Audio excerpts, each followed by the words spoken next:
Okay. Ngapha ngibheke ngeminye futhi ngegama la Kristu Jesu. Amen. Amen. Sizothobisa nje amakhanda masiqhubeka nesifundo sethu. Baba wethu osekhaya ezulwini. Namanje Nkosi entambama nje sifisa ukuza phambi kobuso bakho ngegama la Jesu. Kungekho Nkosi okuhle kithi.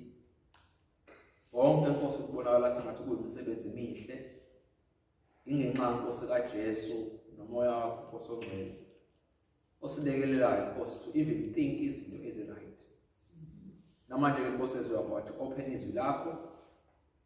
Oh Nkosi, it is the words, they are the words of life. And we pray also that as we study the word, we may have life in ourselves, which is life from you. Siyacela ke Nkosi usetuqoda ngegama la Kristu Jesu kuze phakade. Amen. Amen. Bangaka bafunde i-chapter ye-judgment. Konje lo homework sayinika lana uma sayinika indawo entozeni. La homework sayinikwa lana chapter Leviticus 16 yebo. Bese kuba chapter 28. La. Yes. Okay, but ukuthi nini ndawo zokuhlangana manje ngizakubona homework yakho. Kodwa Leviticus amenza ngeSabatha. Ukubona sesifunda ukuthi ayikusebenzile ngeSabatha. Then ke lena simfundile kodwa uLevit Great Controversy 28.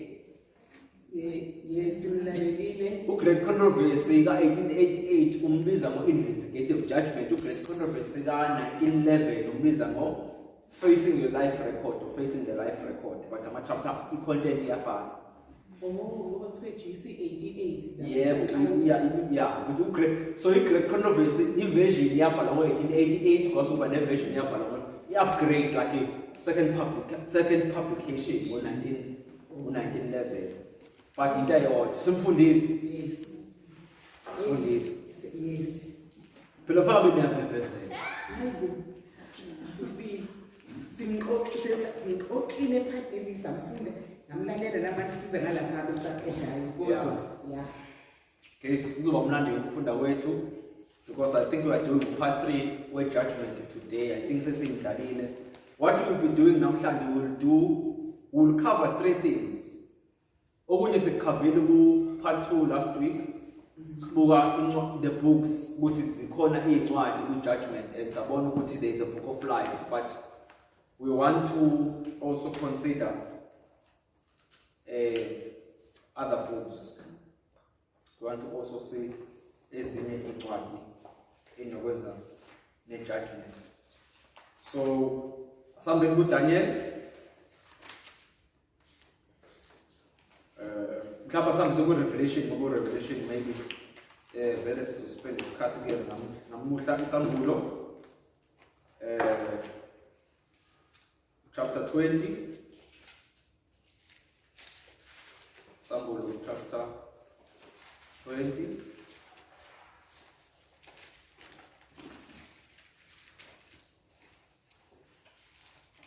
Sifundo verse 12.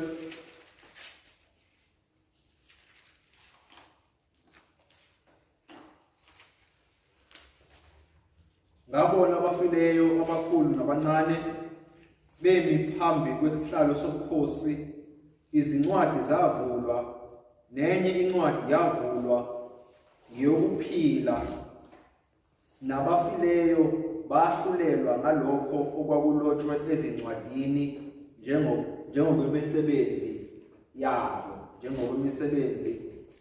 Siyibona i-judgment mayiqala ezulwini ukuthi kwahlulelwa kusetshenziswa izinto ezibhalwe encwadini. Ngamanye amazwi yonke imisebenzi esiyenzayo ekuphileni emihle nemibi ezulwini kunencwadi la khona zonke lezi zinto ezibhalwa khona. Sidawona uverse 15 mawufunda uthi labo abangatholakalanga bese encwadini yokuphila kwenzakalani kubona?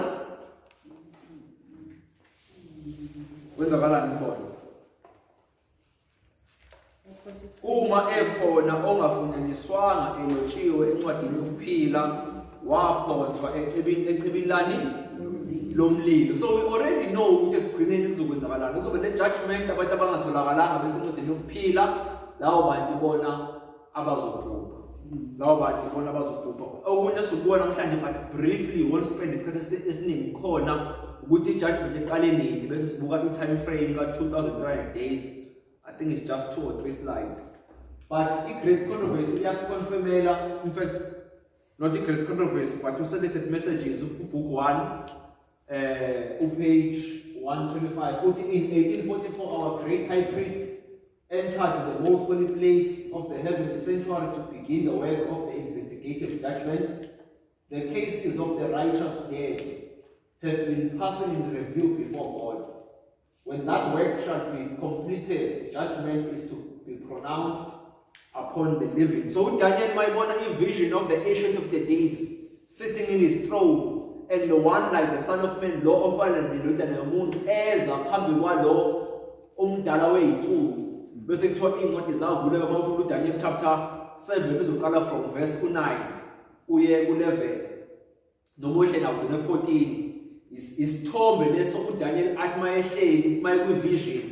Ebon judgment iqala ezulwini, and low judgment iqala go 1844. La ingelosi ikhuluma no Daniel mayibuza ukuthi lezi izinto zizokwenzeka nini, bese ethi unto 2300 days and the sanctuary shall be cleansed. Emva kweyinsuku engango 2300 days then i-sanctuary tabanakele liyohlanjwa. Mawufunda isiprofetho ke usuku lulingana nonyaka sidawona usuku lulingana nonyaka. So the first thing soyibuka kupatriot sobuka ukuthi kuney'ncwadi ezulwini, sibuke ukuthi kusetshenziswani ukujaja. Okwesithathu bese sibuka isikhathi. Okay, sobuka iy'ncwadi, sibuka isikhathi bese sibuka i-standard of judgment. Standard of judgment kusetshenziswani uma kwahlulelwa. So the books in judgment is in what? We have a book of life, it's the book of remembrance, it's the book of records, or the book of sins. The book of life in what? Yokuphila. The book of remembrance in what? The book of records, or the book of sin in what? The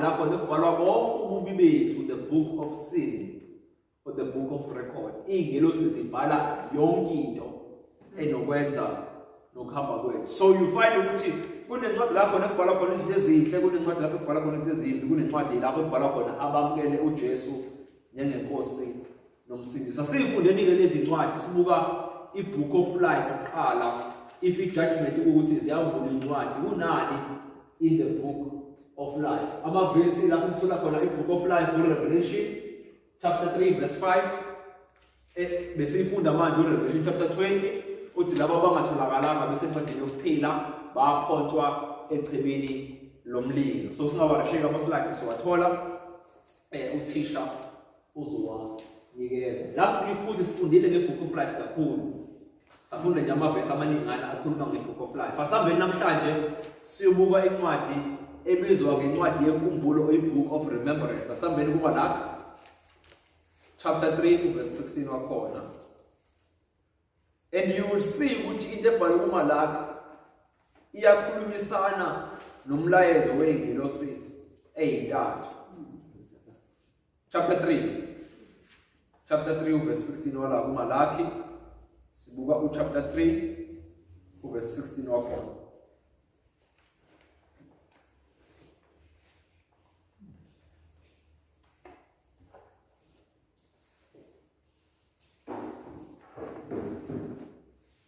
Chapter 3 verse 16 uthi khona abamesabayo uJehova bakhuluma bodwa omunye nomunye, uJehova waqaphela, wezwa kwalotshwa phambi kwakhe incwadi yokukhumbula abamesabayo uJehova bezindla ngegama lakhe. sithola ama-characteristics abantu abezwayo uJehova bekhuluma, and izinto abayikhuluma nabazenzayo zibhaliwe encwadini yani yenkumbulo. It is then those who feared the Lord spoke with one another. Labo abamesabayo uNkulunkulu bakhuluma komunye nomunye. The Lord paid attention and heard them. uNkulunkulu wabezwa. And the book of remembrance was written before him, of those who feared the Lord and esteemed his name. And the book of remembrance was written before him. Incwadi yenkumbulo yabhalwa phambi kwakhe. Yalabo noma ngalabo abasaba uNkulunkulu besaba igama lakhe. iZulu bethi bezindla ngegama lakhe. In other words, those is labo okubhalwa izenzo zabo zenkumbulo yilabo abasaba ubani? Abasaba uNkulunkulu abanjani futhi ngegama lakhe, abazindlayo ngegama lakhe. So akuyena wonke umuntu okubhalwa izenzo zakhe ezinhle zenkumbulo encwadini yenkumbulo altogether. Abantu okubhalwa izenzo zabo ezinhle encwadini yenkumbulo yilabo abasaba uJehova, yilabo abakhethe uJesu njengenkosi nomsindisi wokuphila kwabo. So baningi abantu abanezenzo ezinhle kodwa bangamsabi uJehova altogether. Amen. And futhi into efanele uyiqaphele noma uyazi ukuthi noma fanele siyicacise ukuthi abantu okubhalwa izenzo zabo ezinhle encwadini yenkumbulo yilabo amagama abo asencwadini yokuphila. So mangamukela uJesu njengenkosi nomsindisi yabhalwa kuphi encwadini yokuphila, bese izinto zami okwenza kwabo okuhle ubhalwe encwadini yenkumbulo altogether. That is what we know, that is what into esitshelwa yona. Okunye asikwazi sazi nje ukuthi incwadi yenkumbulo inezenzo ezinhle zabangcwele. Inencwadi inezenzo ezinhle zabangcwele. Sambeni ku Nehemiah 13 verse 14 wakhona sibuka into enokwenza nenkumbulo kaJehova. Nehemiah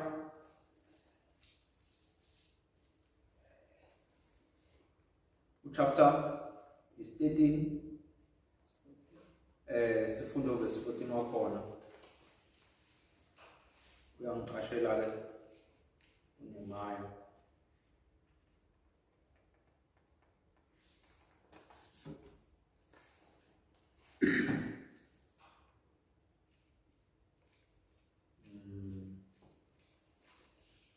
Kono sifike asifunde ngalokho ngikhumbule uNkulunkulu wami. uNehemiah ukhuluma la ngalokho ke ngikhumbule bani? uNkulunkulu wami. Ya. Ungesuli izenzo zami zomusa engizenzileyo endlini kaNkulunkulu wami nasenkonzweni yayo. Ungesuli izenzo zami njani? Engizenzileyo kuphi? Endlini kaNkulunkulu. Endlini kaNkulunkulu. Ezinhle. Sindawona? So this is what Nehemiah is saying before uNkulunkulu. Uthi Nkosi, ngiyacela ungayikhohlwa imisebenzi yami emihle engiyenzile. In fact, yingakho Daniel noDaniel oDavid babekwazi ukuza uNkulunkulu bethi khumbula Nkosi into engizenzile ezinhle. NoHezekiya bayikhuleka ukhumbuza uNkulunkulu imisebenzi yakhe emihle ayenzile. Athi Nkosi khumbula imisebenzi yami emihle engiyenzile. It is because babazi ngale ncwadi enokwenza nenkumbulo kaNkulunkulu ukuthi uNkulunkulu uyayibhala izinto eyinokwenza nemisebenzi emihle abangcwele abayenzayo phambi kwaNkulunkulu. Ngicacunga uNehemiah uNehemiah uEsther nje. Yeah. So that is why abantu abaningi eBhayibhelini would come with confidence to remind God of what they've done. To remind God of what they've done. Bese siba nencwadi, the book of sin, or of sins, or the book of record. Asambeni Isaiah 65 sifunda verse 6 and 7. Isaiah 55 sifunda verse 6 and 65 verse 6 and 7.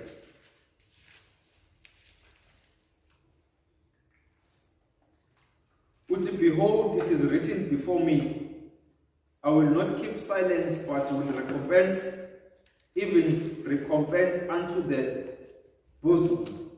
Your iniquity and the iniquities of your fathers together, saith the Lord, have been burned incense upon the mountains, and blasphemed me upon the hills. Therefore I will measure their former works into their bosom.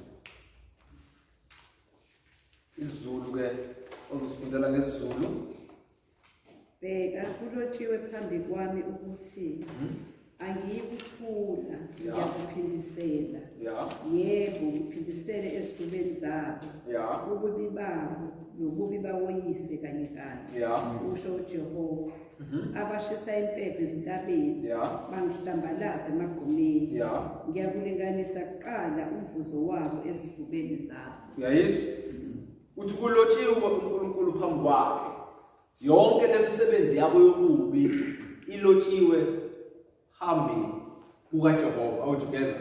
So izinto ezimbi zilotshiwe phambi kuNkulunkulu, izinto ezinhle zilotshiwe phambi kuNkulunkulu zabangcwele namagama abo bonke abantu abamamukela uNkulunkulu njengenkosi nomsindisi. Also those things are written before God. Now asifundele iGreek controversy ekhuluma ngalezi ncwadi ithi the books of record in heaven, in which the names of the deeds of men are registered, are to determine the decision of the judgment. Ngokwalesi siqaphelo sesifunda lawo yini ezosetshenziswa ukufinyelela esinqumeni sokuthi siya ebhujisweni noma siya ekuphileni kwaphakade. Yinto ebhalwe phansi ezincwadini zama-record kukhona. Manje masithi thina songena ngomusa masifunda lesi statement esijena ithini lento uthini cha siyafunda nje ngisho ukuthi masithi hayi sesiyongena ngomusa bazalwane, but the statement is very clear. Great Controversy, page 480, paragraph 2. The books of record, might the books of record, isho ukuthi zonke lezi ncwadi ezilotshiwe okurekhodwe kuyona, in which the names and the deeds of men are registered, are to determine the decision of the judgment. Says the prophet Daniel, the judgment was set and the books were opened. The Revelator described in the same scene act, another book was opened, which is the book of life, and the dead were judged out of those things which were written in the books according to their works. So Revelation 20 verse 12 is in fundament. Are we together, friends? The book of life. The book of life contains the names of all who have entered into the service of God. Wonke umuntu owake wamukela nje uJesu njengenkosi nomsindisi ngelinye ilanga uyabhala ukuphila. Noma usebhekisayidini kodwa ukhona kuphi encwadini yokuphila. Mase kufika kwi-judgment sekuyacheka ukuthi njengoba amamukela ngo-20 bani ingabe uhambe kanjani. Are we together? Because it's no washiliwe la wajinga la wayishiya phansi yokubele sethi wayo futhi ase ngamanye amazwi awuthi bawubhekslide bese uyakhishisa nokuphila all together. Yingakho bese sithi thina lisakhona ithuba mawusaphila nje. There's still a chance because igama lakhishwa kuphi encwadini yokuphila, but lizokhishwa igama encwadini yokuphila when judgment begins. And then come with igama lakho bese thiwa makuhlola ukuthi hayi umbona sashumayela nje kade ayiwena bese thiwa makuphela ukuthi hayi lokho akukhulumayo nakwenzayo hayi akuhambisani. Ngithi mina in the Old Testament uprofeti kaNkulunkulu uBalaam. Uprofeti kaNkulunkulu wayefuna ukukhesa kodwa abantu bakaNkulunkulu ethi noBalak. Uprofeti kodwa ufuna ukwenzani? Ufuna ukukhesa abantu bakabani? bakaNkulunkulu. So ngisho ukuthi okwenza nokukhulumayo are two different things. In judgment kuyavela. Into echekwayo ku judgment ukuthi lokho akukhulumayo uyikho yini. And then ulasifaka ezulwini engakwenzanga lokho. Kufanele check wonke amabhuku. And reconcile. So what Jesus bade his disciples, rejoice because your names are written in heaven. Paul speaks of his faithful fellow workers whose names are in the book of life. And bonke abantu abazosindiswa kumele betholakele encwadini yokuphila. The book of remembrance, it is written before God, in which are recorded the good deeds of them that fear God and that thought upon his name. Their words of faith, their acts of love are registered in heaven. Nehemiah refers to this when he says, remember me, O Lord, O my God, and wipe not out my good deeds that I have done for the house of my God. In the book of remembrance, every deed of righteousness is immortalized. There, every temptation resisted.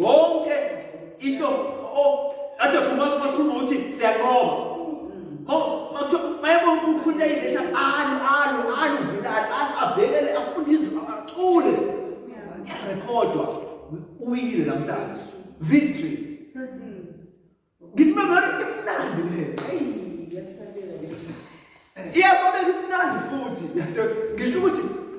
When you really understand the beauty of this, when God opens the book and says, hey, you remember when you victory here? I sent my holy angels and you were wrestling and you nearly, but you persevered. And I sent another. Peter, I've prayed for you. But I've prayed for you. God is on our side. When God records this, we will be sitting there and how did you overcome them? As you were praying to overcome that sin, and God sends more angels and He sends more of His Spirit, and you overcome it.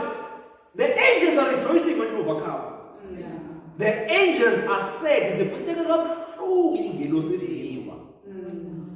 when they go back, is a busy report. Remember, it's every day.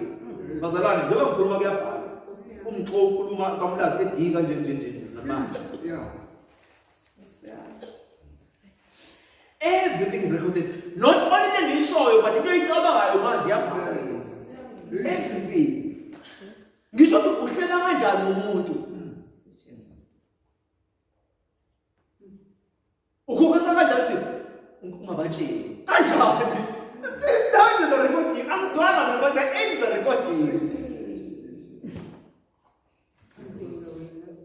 The angels are recording. Yeah. Should let isibizo ukuthi mhlambe thina ngahlambe mina. Uma sesiphila sengiphila la emhlabeni. Yeah. Ngiphila ngikhohlwe ukuthi ngiphambe kabani. Lalela. Bakhona isikhathi ngempela ukungikhohlwe kube ngathi kube ngathi uNkulunkulu akekho. Ukhulume nje kanjani? Kube ngathi akekho akezwa. Sure. Should let isibizo ukuthi nje ngempela unembeza kuhlala uvuka ukuthi ngiphambe kamehlo kaNkulunkulu. Usho njalo uDavid. Kodwa noma ngayaphi mina noma ngaphaka ngayejuleni kolwandle khona. Ekashko khona. You see me. Joseph, how can I do such a wicked thing and sin against God? Where was God? In heaven. But ngingayenza kanjani phambi kwaNkulunkulu? Ngithi mina uSathane ufuna amakholo yokholwa ukuthi God is recording everything. Everything. Only. Do you know that? I'm not going to delve in the chapter. Even the looks. Mawushaya ngeke umuntu nje ufuna ukubeka endaweni yakhe. It's recorded. Uzile. Everything is recorded. I'm not scaring you, but I'm showing you. And more from the angels are recording with accurate exactness. You will never find the angels recording error or you come I got dispute. my phone. With accurate exactness. You can't make a case against it. How come mama?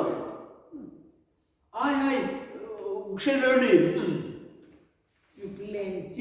They know, the angels know. God saw the heart. How much can I friends? Are we clear?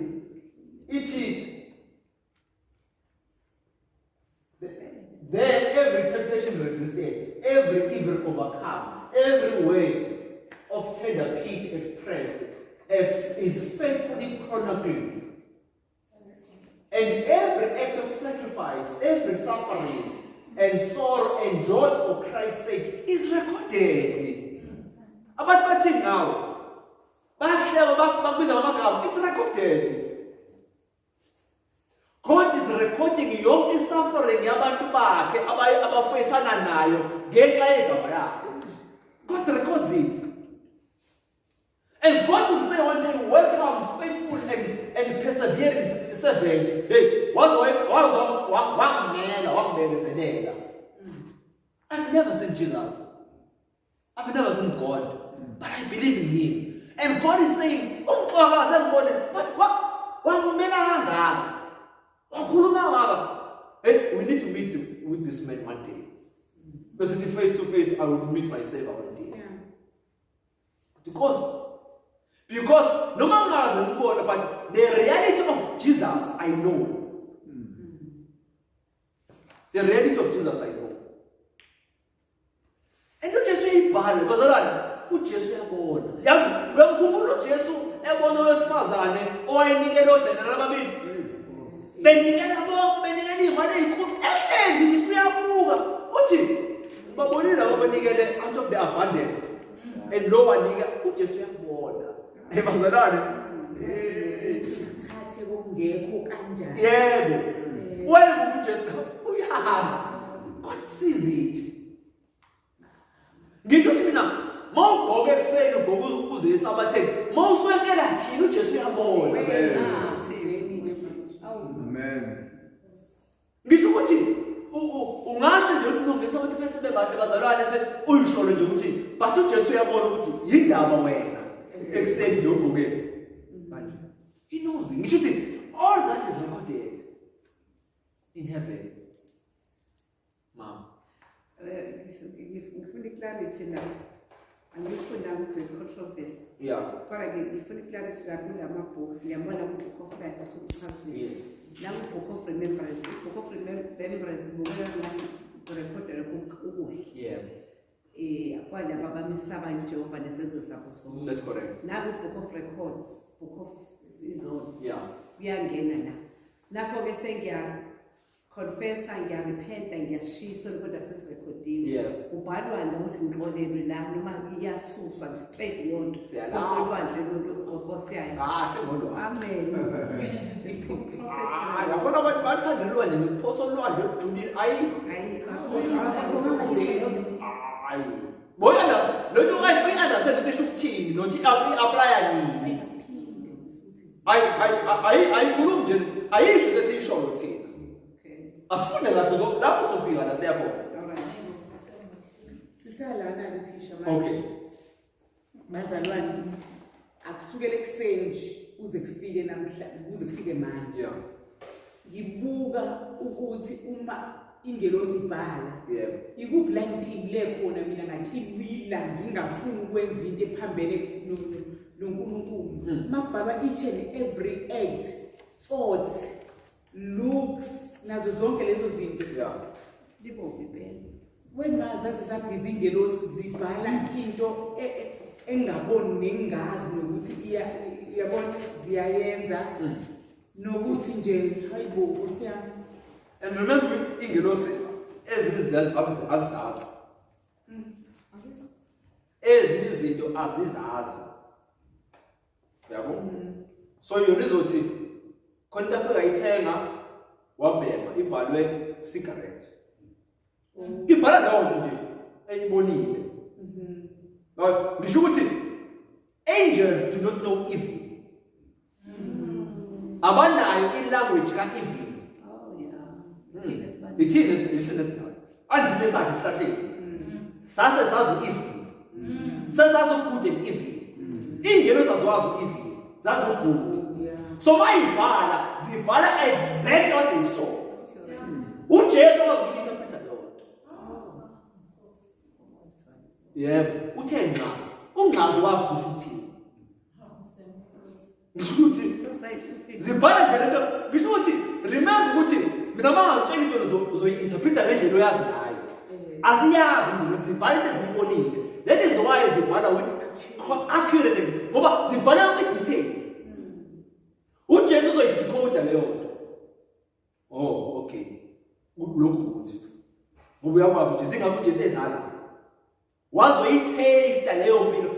Bazalwane noJesu wayethi yile, let me go and live so that I will know what this is. Singena kwi-incarnation lapha mfundisi singena entendeni. So book of remembrance is right. Le quotation yakho ngifunda ngoba idila nayo. There is a record also of sins of men. For God shall bring every work into judgment, with every secret thing, whether be it good or whether be it evil. Every idle word that men shall speak, they shall give account thereof in the day of judgment, said the Savior. By thy words thou shalt be justified, and by thy words thou shalt be condemned. The secret purposes and motives appear in the unerring register. For God will bring to light the hidden things of darkness and will make manifest the counsels of the heart. Behold, it is written before me, your iniquities and the iniquities of your fathers together, saith the Lord.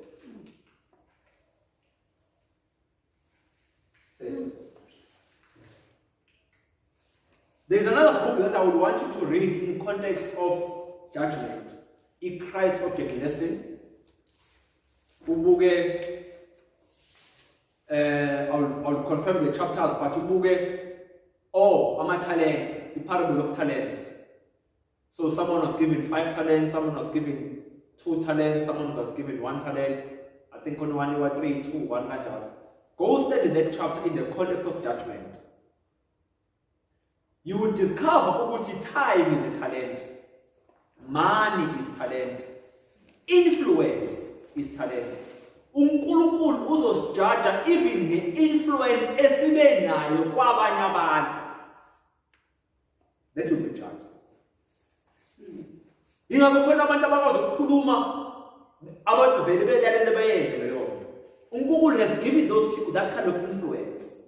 All together.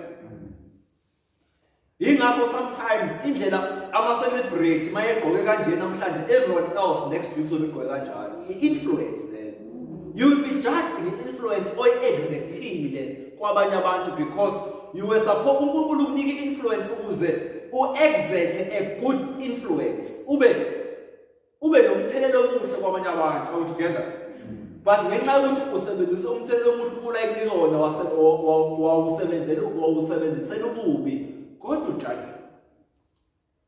Isikhathi sedakhona isikhathi sethu saNkulunkulu. And God will bring it to judgment to check how we used our time. Now this has to do with incwadi ezikhona kukhona ezulwini. Chapter 25. Okay. Chapter 25 Christ Object Lesson. So we are looking at the talents, or the parable of the talents. Even the money, God will bring it to judgment. How do we use the money? I can remember mawusukholwa usinikele kuJesu wasarenda kuyena sayona imali yakho. Sekuyimali kabani? uJesu uyabuthi umxolisi kanjani imali yakho. Ngabe uJesu umxolisi kulezi zinto abizele kuzona uyisebenzisele ejabulisa uself exactly. Now, Daniel tells us that the cleansing of the sanctuary was a day of judgment for Israel, or rather, Masfuni Tabernacle in the Old Testament we discover the cleansing of the sanctuary, no matter the tabernacle, God will judgment, by a day of atonement. Logos the Torah in Leviticus chapter 16. So, see, I still have the selected messages, book 1, page 124, paragraph 3. As we are in the great day of atonement, when our sins are, by confession and the repentance, go beforehand in judgment. So, prophet man, it's in a day of atonement. The day of atonement is Israel, even in judgment, with day of judgment, check what you have by women's organisms over Penduka. To a Nazi, since 1844, day of atonement. La okuchekwa khona ukuthi ingabe sivume zonke izono saphenduka kuzo saxolelwa uNkulunkulu.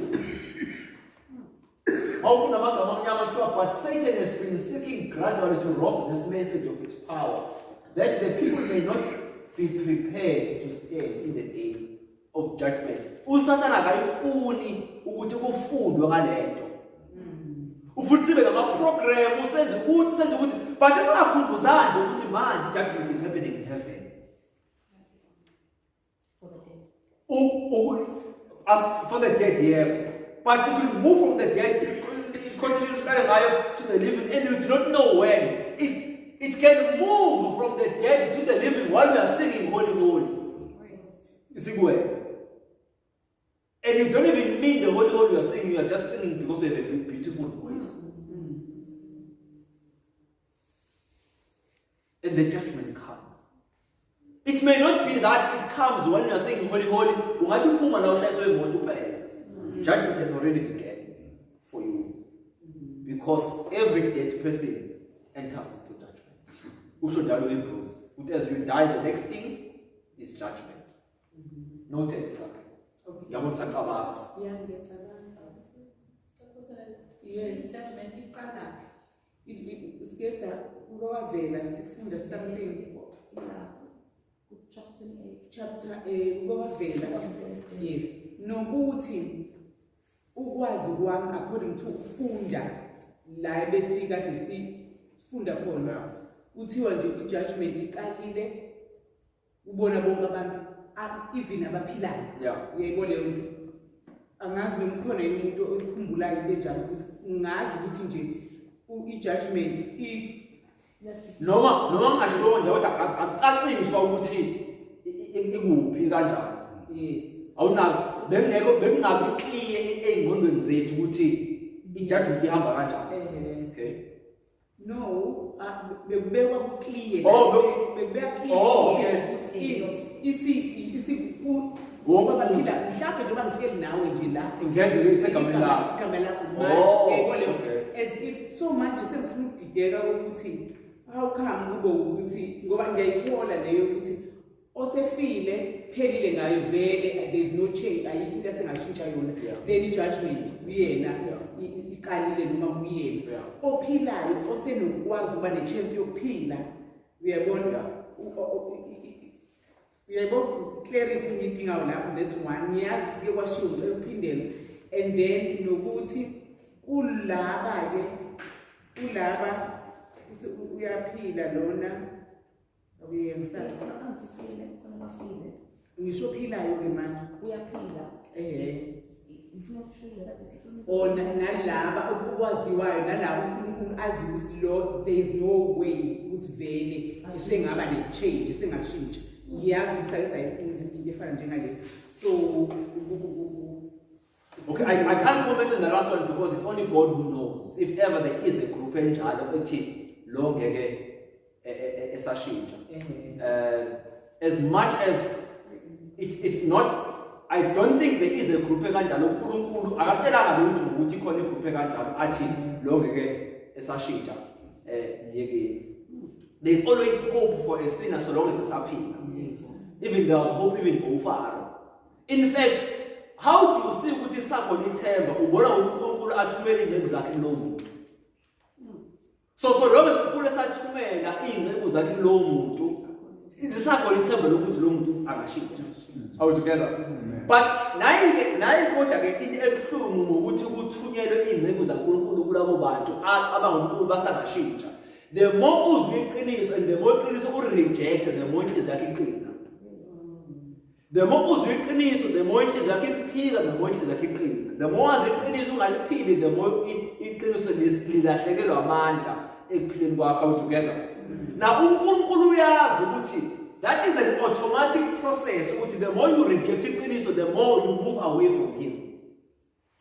And there is a point, there is a line. Almost uyijombile yakusabuya. Asiyazi thina yazonkulunkulu. I've read it at some quotation with the. In fact, uyayiveza ukuletha uthi mawufunda uGenesis chapter 15 mawufunda verse in fact, the little verse as much as just to prove lento kalayini so that ingazwakali sengathi ngisho enye into. I will use this verse to make context.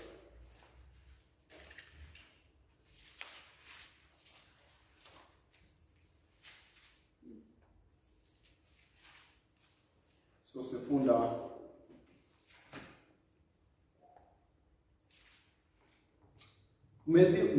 Genesis 15 sifunda uverse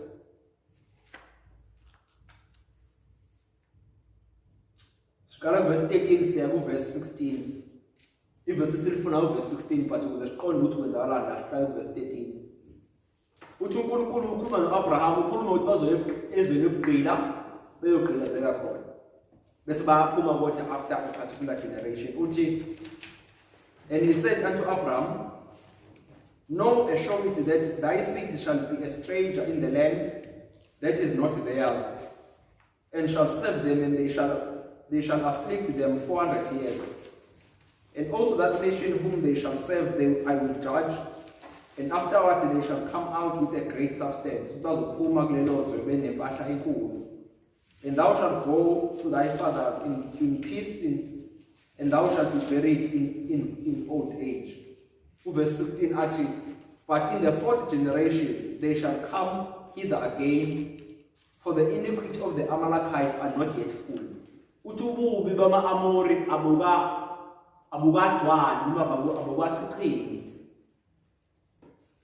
The iniquity of the Amalekite is not yet full. It's still isiZulu, verse 16. Ububi baba Amori abukapheleli. Ngamanye amazwi leli verse lisinika umqondo othi lo ngisawabekezelele ama-Amori ngoba ububi babo abukagcwali. Abukafiki la khona ngithi I'm tired.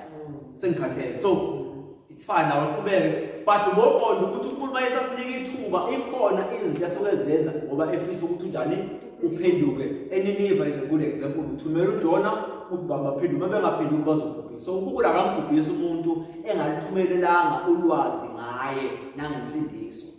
So we do get to that point when God has done everything, but there is nothing that I could do anymore. And that means we have reached that limit. Asiyazi lo limit kaNkulunkulu ukuthi ifika nini masekwenze njani, but siyazi ukuthi ikhona. Siyazi ukuthi ikhona. So that is one. Le ikliye le oyibuzayo qale ngayo eqaleni ethi in 1844 the great high priest entered the most holy place of the heavenly sanctuary to begin the work of the investigative judgment. The cases of the righteous dead have been passing in review before God. Izigameko zabafile abangcwele bezilokhu zifika kuNkulunkulu eyibheka. Bese sithi when that work shall be done, uma lokho sebenza uphela lapho ufuna bheka amacala noma ama-cases abangcwele abafileyo kodwa. Judgment is to be pronounced upon the living. Makuphela i-judgment of the dead, then kuzobe sekuqalwa ini? I-judgment of the living. Now we do not know when that will be. But isinayo event ezositshela ukuthi that event isiqalile ezulwini. So asazi izoqala nini? So we can't pinpoint a date like 1844. 1844 is an exact date that eqala khona i-judgment. The same way asikwazi ukuthi izophela la. Bese uJesu ayabuya. Siyazi iqala nini? Asazi iphela nini. Kodwa futhi siyazi ukuthi manje sizophela sizokwazi abangcwele bazokwazi. Hamba ufunda iGreat Controversy page 640 izokutshela ukuthi bonke abangcwele bazolizwa izwi laNkulunkulu libatshela ukuthi the hour and the exact date when Jesus will come. Sure. The exact hour and the date Jesus will tell them. Ufunde early writing that on page 15 saying the same thing. Page 640.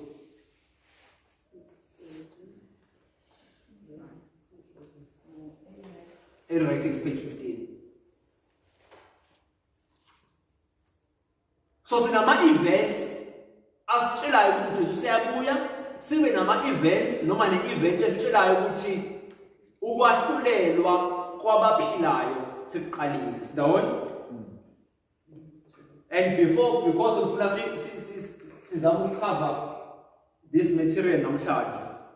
I-event esitshelayo ukuthi ukwahlulelwa kwabaphilayo sekuqalile iSunday Law. Sikhulumile kakhulu ngalokho mhlawumbe ngesakuphinda manje. You may just have to go read it through Great Controversy, page 605, the chapter on, I think it's God's people being delivered, something. So, in judgment, iqala ngabafileyo iye kwabaphilayo. Ayenzeki together. So, masekuqala abaphilayo abafika isiphelile. Masekuqala abaphilayo. Abaphilayo abangcwele. Not anyone. Abaphilayo abanjani? Bazalwane vele. Abaphilayo abangcwele batshali. Abafila abangekho ngcwele batshali. Abaphilayo abangekho ngcwele batshali. Abantu abajajwayo kwi-holy place. Abafila abangcwele, abaphilayo abangcwele. Vele abaphilayo abangekho ngcwele vele kuyazi ukuba yakho abekho nokuphila. So there's nothing to judge about. We are not in the book of life. Judgment is about those who are claiming to be the followers of Jesus. Okay, what was that session was very good. That's a more. Yeah. And there's still a chance that your name is blotted out because can I read the quotation so I can? Yeah.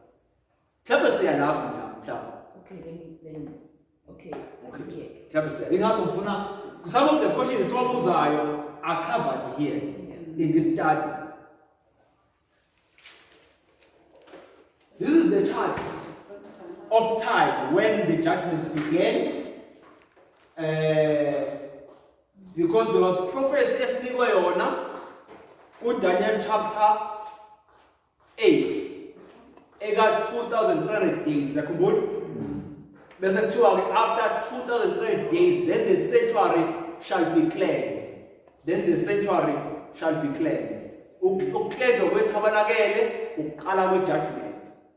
Leyo judgment, the cleansing of the sanctuary iqale ngo-1844. UDaniel chapter 9 uyasitshela ukuthi lo 2,300 days uqala nini mawufuna ukubala.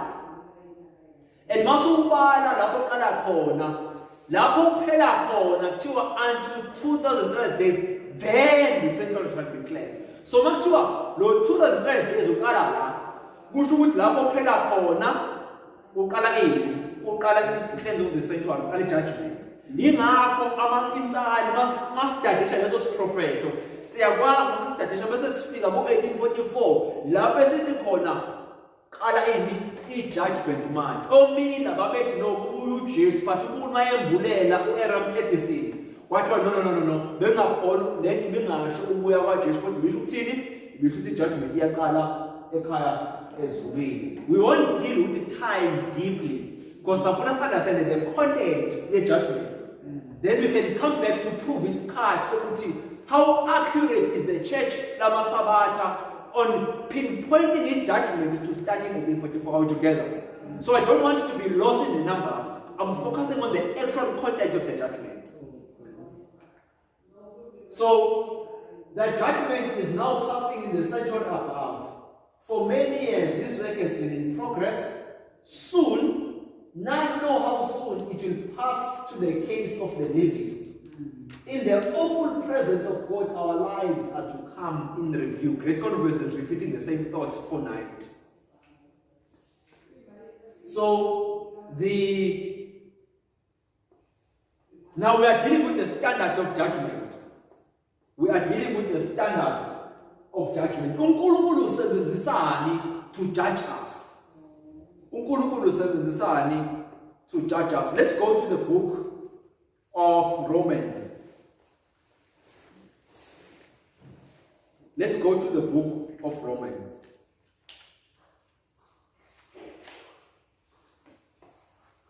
Chapter 2, verse 16.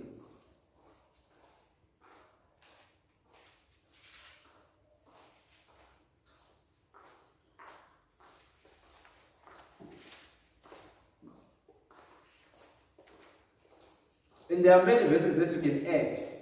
Masiti, one of the standards of judgment is the character of Jesus, or the image of God. Romans 2, verse 16 uthini?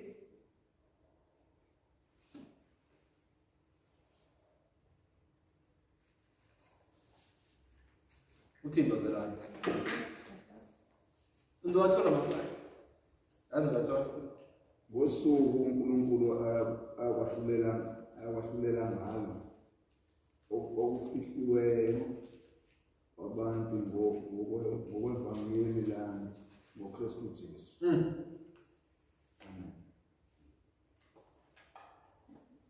In the day when God shall judge the secret of men by Jesus Christ according to the gospel. So, lelo verse lithi uNkulunkulu uzohlolela ngani?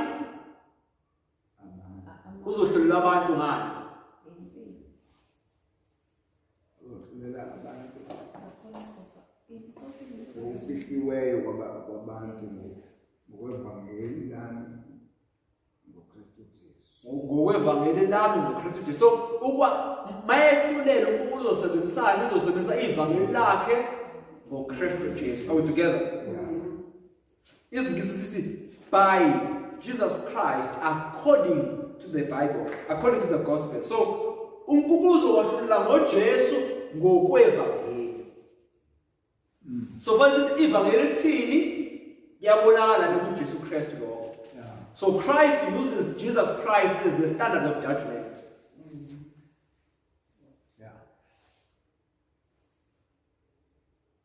Singayibeka kanjani? 1 John chapter 2 verse 6 uthini? Laba bathi bakuye bamele ukuhamba njengoba njani? Ahamba. Bonke abathi bakuye kumele bahambe njengoba njani? Ahamba. uJesu uPeter, I think uPeter was in chapter 1, if not chapter 2. First John chapter 2 verse 6. uPetro uthi I think second Peter chapter 2 if not chapter 1 but mawufuna nje from verse 21 wehla nayo. Uthi uJesu suffered for our sake and nithanda umhlukumeza akabuyiselanga emlomeni wakhe wangenamanga eshiyela umzekelo ukuthi sihambe njengoba ahamba yena. Ngamanye amazwi sithi uJesu wangenamanga emlomeni wakhe bonke abantu bamlandela kumele bengabi namanga nabo khona emlomeni yabo. And that becomes the judgment. That becomes the standard of judgment.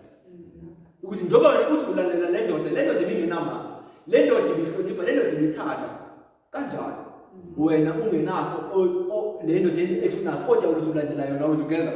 Ingakho besithiwa abafundi babizwa ngamaKristu kuhlekiswa ngabo kuthiwa awunabo abafana noJesu benza bakhuluma njengaye. And that is where community Christians began in Antioch. But it was a mockery, it was a joke. So in judgment, it is that becomes the standard of judgment. There's a second thing with James 2 verse 12. Usitshela ukuthi uNkulunkulu uza kwesehlulela noma uzasehlulela ngomthetho wokulunga. uNkulunkulu uzosehlulela konke esikukhulumayo nesikwenzayo umsebenzi yethu esasihlulela esebenzisa umthetho wokulunga. uJakobe 2 verse 12 khona. So umthetho kaNkulunkulu iwona ozosetshenziswa ukwahlulela ini umhlaba. uNkulunkulu uzosebenzisa umthetho wakhe. Ingakho kumele siwafunda ama-10 commandments ukuthi amelele umasho ukuthini as a standard of righteousness. Ngoba that is what we must be to make it in judgment. And uzothi mawafunda wabona ukuthi akekho ndawo, then you see how much you need Jesus. Then the third thing, iqiniso, the word of God. Sakwahlulela ngazo zonke izinto izwi laNkulunkulu elisifundisa zona. The word of God. In fact, uJesu uthi sanctify them through thy word, and thy word is truth. Sanctify them through thy word, and thy word is truth. That is John 17 verse 17. Sanctify them through thy word, and thy word is truth. Mxolisi ngezwi lakho, izwi lakho liyiqiniso. John chapter 6 verse 63 wakhona mangaphosisi the words I speak are both life and spirit. Amazwi angaphumayo awumoya futhi awuphila. The one? So amazwi aJesu ayiqiniso, amazwi aJesu ayini awuphila. I'm the bread of life. So amanye amazwi, the very word of God is Jesus himself. It's the standard of righteousness. Usho njalo uTimothy out of this book we will find doctrine, correction, reproof, siyakhuzwa, siyabuyiswa, siyayalwa altogether. Siyalobani, siyalonkulunkulu. So ngeke umuntu afika angiyale ngingakwenzi lokho bese ngicathi I will make it. Altogether. Ngeke umuntu afika ngiphuze ngingakwenzi lokho and think I will make it altogether. Because but ngikutshelile nje la. So the word of God becomes the standard of judgment, because in the word of God there are instructions, there are counsels, there is everything. Kuneyalo, kunokhuzwa, kuneyimfundiso, ama-doctrines, imfundiso zaNkulunkulu. So God will bring all this as a standard of judgment. The law of God is the standard by which the character and the lives of men will be tested in judgment. Ngithi mina awuyishutheke le grace la. Ngale ndlela siyi-understand ngayo. Ingena. Uthe kuyongena ngomusa. So in other words, we must have a correct understanding of what grace is. Fanele sibe nendlela right yokuqonda ukuthi umusa yini. Bese ufunda uRomans athi bonke abakuKristu akusekulahla kubo. Kungeke ukulahla kunjalo but they will go through judgment. Sinawo? Amen. Why ukulahla? Ngoba umusa ubanikile amandla to be able to pass the judgment. And how do you pass the judgment? The character must be in harmony with the 10 commandments. Says the wise man, fear God and keep his commandment for the whole duty of man. So, umthetho kaNkulunkulu will be the standard of judgment. Asingeneni-ke manje kuyona. As the books of record are opened in judgment, the lives of all who have believed on Jesus come in review before God. beginning with those who first lived upon the earth. Ijali ngicala Adam. Ngoba into nje just mayingena qhamuka igama Adam. Kuze uKhayini, kuze uEve, kuze uCain, noCain nabathathu. The righteous. So Abela, Adamu, uEve, uKhayini, kuyezobona Noah, noMethusela, noEnoch, oEnoch sezulwini nje. Kuyahamba.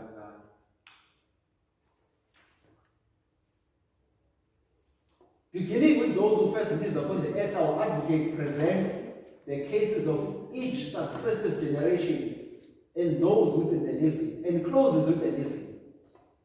Every name is mentioned, every case closely investigated. Names are accepted and names are rejected. So njengoba sikhuluma nje ezulwini, khona elifakwayo, khona elikhishwayo. Khona elifakwayo, khona elikhishwayo. From the dead.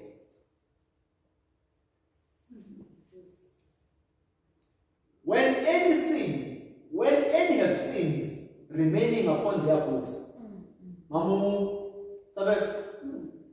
when any have sins remaining upon the books of record, unrepented of and unforgiven, their names will be blotted out in the book of life.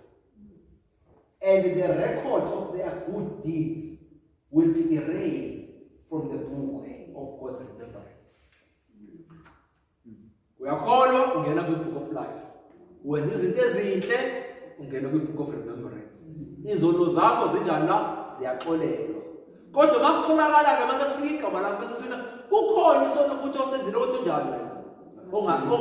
Ongaxolisanga futhi ongashiyanga. Asikhuluma ngosin forgive, sin confess, sin confess. Asikhuluma ngalokho. La sikhuluma ngo confess, repent, forgive me.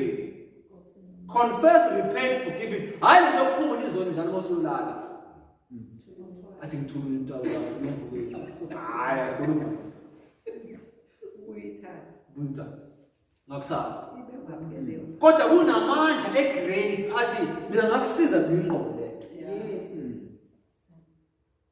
Into basiyele phezulu Nkosi ngisiza ngiyinqobe le. Hayi ngixolisa ngikhala ngixolisa ngisiza ngiyinqobe le nto. Ingakho nje Jacob angikudedeli ungibusisile. Ngikathele le nto.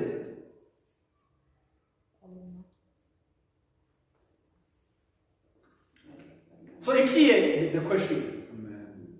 If unesona singavunanga sesiya. So uyayibona into ukuthi uzokhishwa isono ungasivumanga nongasigucukelanga.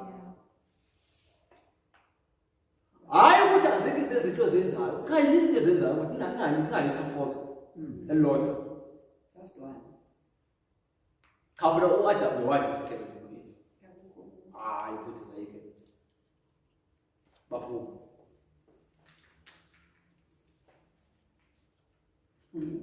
The Lord declared. Okay, mhlawumbe Ezekiel 18 verse 24 kutshela ukuthi mawuthi ufike wenza kahle kodwa awusowenza kabi yonke into yakhe enhle njalo iyasusa Ezekiel uyasitshela lokho 18 verse 24 but the same time besifunda all these things are there. How solemn is the thought, day by day, passing into eternity, bears its burden of record for the book of heaven. Words once spoken, deeds once done, can never be recorded. Angels have registered both the good and the evil.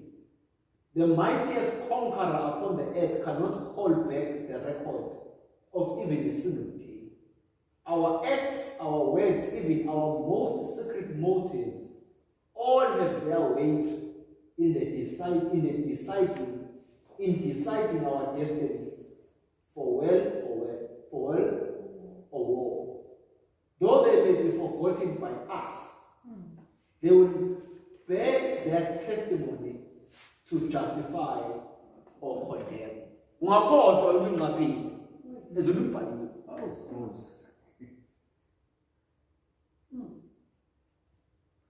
Or you justify ukuthi ungaphelile.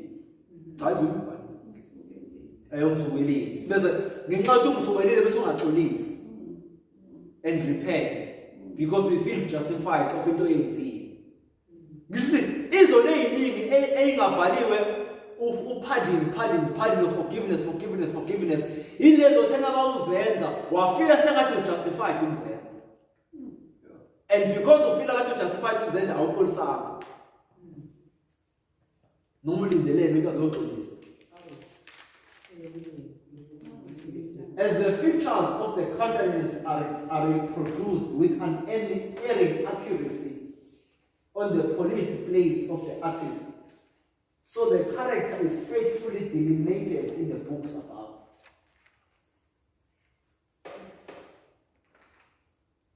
In the judgment, the use made of every talent will be scrutinized.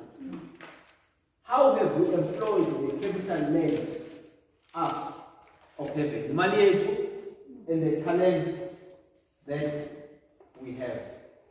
It will the Lord at his coming receive his own asari? Have we improved the powers entrusted us? In hand and heart and brain to the glory of God and the blessing of his word, of the world. How have we used our time, our pen, our voice, our money, our influence? What have we done for Christ? In the person of the poor, the afflicted, the orphan, or the widow, God has made us to be the depository of his holy word. What have we done with the light of truth given us to make men wise unto salvation? No value is attached to a mere profession of faith in Christ. Only the love which is sown by works, which is shown by works, is counted genuine. Yet it is love alone which in the sight of heaven makes any act valuable or have value. So akubani ukuthi wenzile kodwa wenze ngothando yini. All these things are present in judgment. Uyabona ukuthi if we do not study in judgment, we end up not knowing what will make us make it in judgment. So every time you come to the judgment, everyone is saying, but why aren't you? When we are saying your name will be reviewed. It's like usabu exam, but the exam will come. Why rather don't you just prepare for the exam? Ngishuthi asikwazi ukusaba ukuba kwaJesu, we need to prepare for ukuba kwaJesu. Are we together? Asikwazi ukusaba judgment, we need to prepare for judgment. It 3X message is to prepare people to stand in judgment. That is why we are studying this. Don't forget to study it. Let us say funda la. In fear God and give him glory, for the hour of judgment is what? Abantu who fear God and abantu who give glory to God have nothing to fear in judgment. Usually, you have never seen food before. Makes sense now to see what judgment is scrutinized, but you will see what abantu who are living in the fear of God together. And have nothing to fear in judgment. But feel it's Christ who lives in them. Abantu who will be scared of judgment, abantu who are living for their own glory. Abantu who are living who do not fear God. And remember to fear God with in Proverbs 8 verse 18. But those who fear God, they shun evil. So there's nothing to fear in judgment if we fear God. Yeah. Maybe we can stop here. I don't know. We've covered a lot of things. Don't want us to clean up. Yeah, sifunda singaqedi, but I had hoped to this was spread the resistance. Not like that. But maybe let me go at time. all who have truly repented of sin and have by faith claimed the blood of Christ as their atoning sacrifice. One, those who have what? Repented of sin, that is one. Two, by faith claimed the blood of Christ as their atoning sacrifice. Three, have had pardon entered against their names in the book of heaven. Four, as they have become partakers of the righteousness of Christ. And five, their characters are found to be in harmony with the law of God. Their sins will be blotted out, and they themselves will be counted worthy of eternal life. Mina ngitshela igrace lapha. Ngendlela esichaza ngayo ukuthi siyongena ngomusa. Angawubona umusa ukwenzeleni. Ufika kanjani? Uthena uma urepent umusa kanjani? Waxolela. That is grace. The amazing grace is the forgiving grace. Not only the forgiving grace because you have been pardoned, the pardon has been entered upon your name. And you are one or two as well. For repent away. Bese uba nefaith wena ekutheni ukufa kwaJesu kukuxolele izono zakho.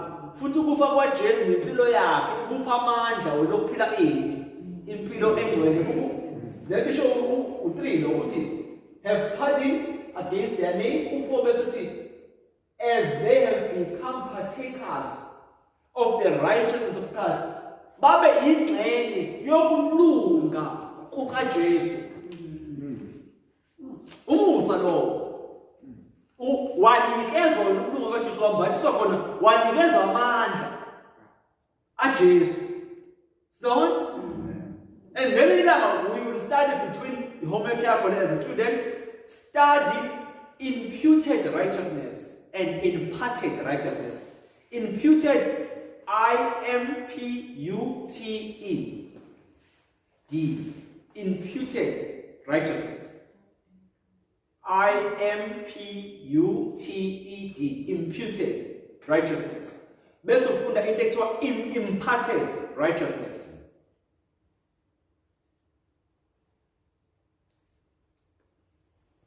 Imparted righteousness. I will just Google yourself. So there is something called imputed righteousness. There is something called imparted righteousness. So ufokuthi as they become partakers of the righteousness of Jesus, book 5 verse 18, and their characters are in harmony with the law of God. Now question, yini eyenza laba bantu i-character yabo ibe in harmony with the law of God? They become partakers of the righteousness of Jesus. So the righteousness of Jesus enables them to be in harmony with the law of God. Mabefika kwi-judgment, vele bona sebe in harmony with the law of God.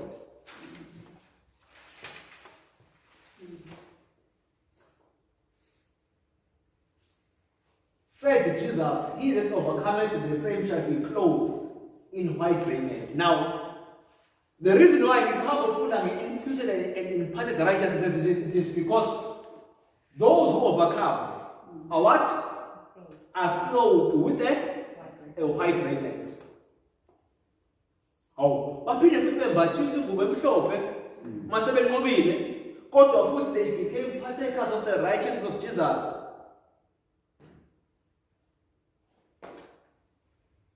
So you'll see the difference. It's like ngathi khona umndwele esikutholayo siphila kodwa futhi isiphile but sekumndwele noma bathi i-righteousness umndwele the white raiment kathi ngibona ukuthi thabana ladvalwe ngeke njalo emhlophe umndwele baNkulunkulu i-righteousness kaNkulunkulu.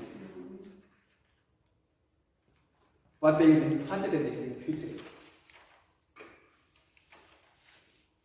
But you are given power. You are given power, partakers of the divine nature. You are given power to live the life of Jesus. So while Jesus is pleading for the subject of his grace, Satan accuses them before God as transgressors. The great deceiver has sought to lead them into skepticism, to cause them to lose confidence in God, to separate them from His love, and to break His law. Now He points to their record, to the record of their lives, the defect of character, the unlikeness to Christ, to which has been dishonored by their Redeemer. To all the sin that He has tempted them to commit, and because of this He claimed them as His own. As His subject, yes. So now you are together. Now, group only getting down. So, but Jesus does not excuse their sin. You just have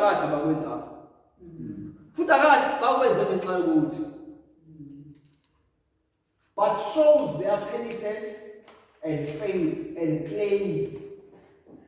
But shows their penitence and faith and claiming for them forgiveness. It's in the way.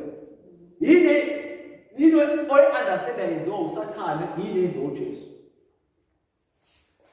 Satan uveza ukuthi sizolaka kanani, but uJesu akasho ukuthi abonanga noma bone ngoba. Yebo. But usethi ke ngokholo lwabo solamente. Sure. Uthi baphendukile? Yes, baphendukile. Bakholwa.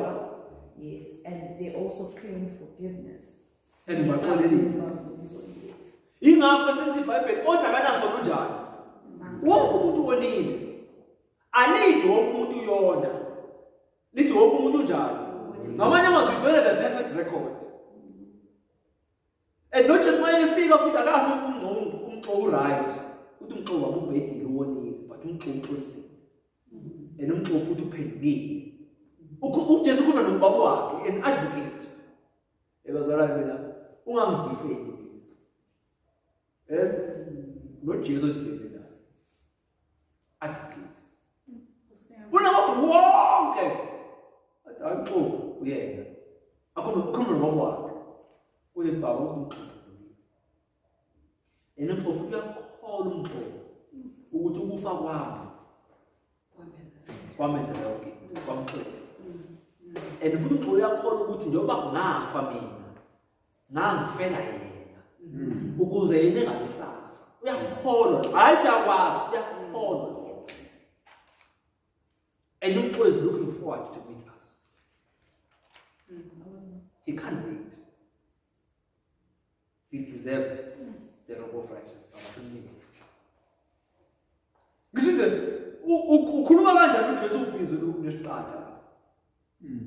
Ubhizi nepolitiki, ubhizi. Ukhuluma kanjani on your behalf? How does Jesus say umama uSibani has an interest Nkosi in the plan of salvation kwabanye abantu? Ukwenza udodo dodo. Utshela abantu ukuthi Jesu baba. Yambo uphendukile and uyakuthanda. He must come. He must come. Ngithina uJesu ukhulumayo. Ukhulunywa noJesu. Awufuna ukukhulunywa noJesu. Ukuba kwakhe. Athi bayibuka lo wakhe athi. Remember ukuthi uJesu wanikela ngokwakhe kithi. Abona ubaba wakhe ukuthi ngempela umxo uyayi appreciate igift mina engamnikeza yona. uJesu. Njengoba uJesu ekhulumela mina, hayi ukuthi kuba ku-against mina, vele ubaba wakhe wamnikeza yena. uJesu sezopresent ukuthi baba njengoba umxo wamnikeza mina, uyangi-appreciate umxo. Naye indlela angi-appreciate ngayo uphendukile. And wenza yonke into ngamandla akho onke umxo ukuthi endilando yami. And uthanda ngenhliziyo yakhe yonke, ngomqondo wakhe wonke, ngamandla akhe wonke, and all yonke into anayo uyinikele kulento. Hayi baba ukhanda. He may be still struggling here, but asemsizeni now. And he's constantly resisting and fighting.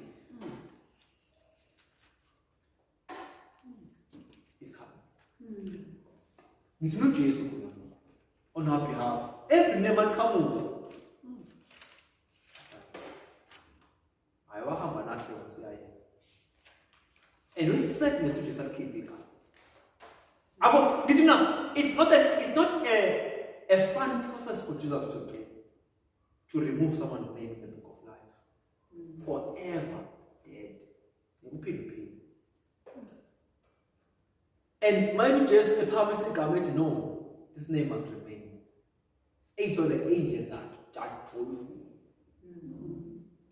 So the angels are saying, they will judgment to bring the laws. And all the evidence is there. Why it must be removed? And when it remains, the heavens rejoice. The heavens rejoice. So he lifts his wounded hands before the Father, and the holy angel saying, I know them by my names. I have graven them in the palm of my hands. The sacrifices of God are broken spirit, a broken and a contrite heart. Oh God, thou will not despise.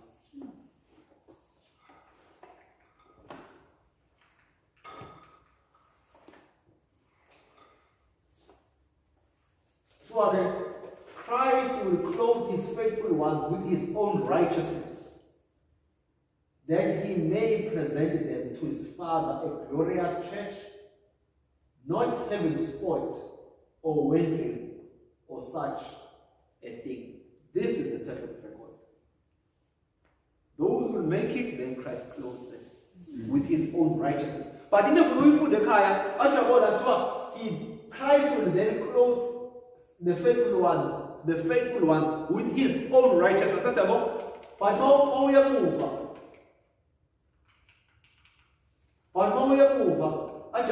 They become partakers of his righteousness, and their characters are in harmony with them. So there is a righteousness that we become partakers of as we accept Jesus as our Lord and Savior, and there is righteousness that we are given as we make it in judgment.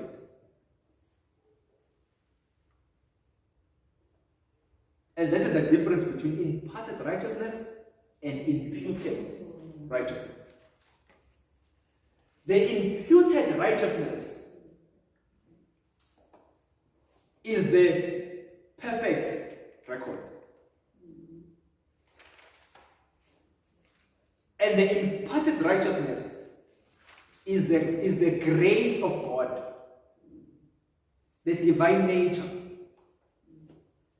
the gospel itself, which gives us strength to be able to conquer evil and triumph over sin.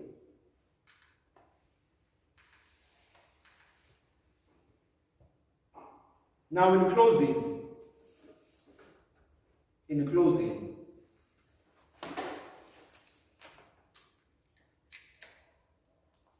umakoti, when does he become umakoti? No, literally, uyashada uzoshada. Uba nini umuntu umakoti? Uba umakoti ngoba segqoke ingubo emhlophe. No. When they've signed, or when the priest has said. You can kiss the bride. No. When he has declared. Yes, when he's declared. Okay. Let me ask the question another way. In character, umuntu bani umakoti? Uba umakoti ngoba esegqoke ingubo emhlophe, sithi cha, umakoti ke manje. Noma uba umakoti before agqoke ingubo emhlophe. In character. Uba umakoti before. Ugqoke ingubo emhlophe ngoba i-character evumayo enza ukuthi agqoke ingubo emhlophe bese umfundisi emdeclare as umakoti. But akaqala ukuba umakoti namuhla. isimilo sakhe isona esenza ukuthi le ndoda le imbone bese senze isimilo samakoti asiqali ngoba sengishadile. Amen. Bese sengumakoti ke manje yazi umakoti phela akasakwethu ukuthi athabo. But isimilo samakoti isona esikwenza ukuthi uzogqoka ini ingubo emhlophe. Ngisho ukuthi uJesu wayethi and all those who overcome I will clothe them with white raiment. Bonke abanqobayo ngizobagqokisa ingubo enjani emhlophe. Hayi ukuthi ugqokisa ingubo emhlophe bese uyanqoba. Unqobile bese ugqokisa ingubo enjani? Because you deserve it. Because you deserve it. So it's the same concept in judgment. That God has given us amandla okunqoba. Bese ethi bonke abanqobayo uzobabhathisa ingubo emhlophe. Bengeke uJesu Kristu abe nereward yokuzibhathisa ingubo emhlophe uma ebengasinikanga izinsiza endleleni zokunqoba. Isono. Are we together, friends? And bonke abazovuma ukuthi banqobe isono. Bonke abazovuma njalo ukuthi bamukele amandla kaNkulunkulu ukuthi bakwazi ukunqoba isono. Ibona uNkulunkulu azokwazi ukuthi ababhathise ingubo emhlophe. And I don't want you to crack your head to say, how do I conquer sin? You just have to die. There's no science. Don't plan to conquer sin. Fun. Ngisho ukuthi inkinga ukufa, inkinga ukufuna ukuzenzela igama, inkinga ukuthi masenze sizenzele thina. Do it for Jesus. Enzela uJesu. Because nangalutho lo mzimba wakho, le ngqondo yakho, nemali yakho ungalutho. Leyo nto efuna mangenza, let your will be done. Ngithina igama lethu malifika kwi-review bese kuthiwa yonke into lo muntu wayeyenzela uJesu uzoyifika kanjani judgment. Yonke into ayenza lo muntu wayethi your will be done. Intando yakho wayenza. Ngamanye amazwi lo muntu wayengayenzi intando yakhe. Lokho ephileni wakhe wayenza intando kaBaba. uJesu wayesho njalo wayethi mina angizanga la ukuzokwenza intando yakho. Azathi ukudla kwami mina ukwenza intando kaBaba. My meat is to do the will of my Father. And when my name come in review and it is seen that yonke into ayenze wayiphilela lento. Awusukholwa kakhulu but now awukwehlezi unake nomndeni unake nabantu manje usuwenza konke lento usulive lento phangile yini. uJesu kuthiwa bayafuna uma bakuphandle nabafowethu bakubiza uthi nabafowethu noma baba nosisi bami yilabo abenza intando kaNkulunkulu futhi awengadlali yilabo abenza intando kaBaba. But now we have a way of trying to have our own interpretation to say phela ukuthi mosukholwa ubese nje abenza intando kaBaba ibona uBhoses nomama. Is it in a quotation? Isikhuluma nobaba ethi mawubaba ekhaya uzama ukuthi unkosikazi akholwe nezingane bengakholwa. Yeah, just try to spend as much isikhathi esihle nabo la emhlabeni because this is the only time you spend life with them. So you must have a sense of knowing ukuthi vele yeah, let me just spend the best time with you guys here because I don't think we'll never see each other. According to what I know and according to the I'm not today, but I'm saying the Bible is very clear. The Bible is very clear. But Mazaran, let's not fear.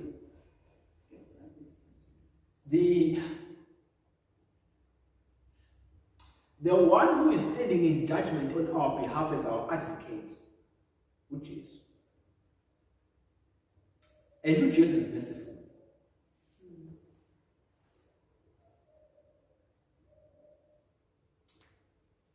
uJesu is letting us know of what is happening with judgment so that we may come to him and ask him to give us strength. So that our name, when they come into judgment, will not get.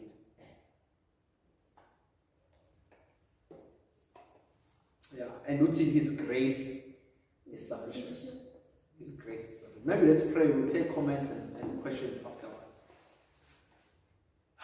Baba wethu sekhayizulwini. Siyalibonga Nkosi izwi lakho neqiniso lakho Nkosi usimbulelele about the judgment. Oh Lord, we are just studying so that you may have understanding of these things. But Nkosi siyacela ngomoya wakho ngcwele Nkosi ngabanye and as individuals you may speak to us Nkosi ukuthi lezi zinto ziqonde ukuthini empilweni zethu. Oh Nkosi, we may just study these things thina Nkosi nami ngiyipresente just as a letter. But it is only when umoya wakho ngcwele Nkosi usebenza enhliziyweni zethu that we begin to understand even ama-implications nama-consequences yalezi zinto esiyifundayo. Uzowathi Nkosi, we need to permit nothing to distract us Nkosi from our proper understanding of the judgment in Christ. Because soon and very soon it will move from the dead to the living. And siyasibona ukuthi isikhathi ngendlela esenzeka ngaso ukuthi ngompela Nkosi even noPaul esilo selisondele. And Nkosi ibandla lakho lizonyakaziswa lishushiswe Nkosi ngesabatha. Oh Nkosi senzela umusa that when that time comes we would have decided for eternity. Ukuthi singamane Nkosi sife kunokuthi Nkosi senze intando yalelizwe. Senzela umusa nangakho ucela kwethu ngicela ngegama likaKristu Jesu.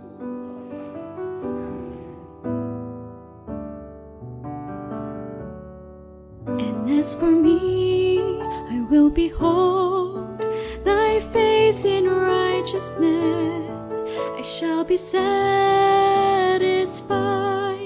when I awake with thy likeness.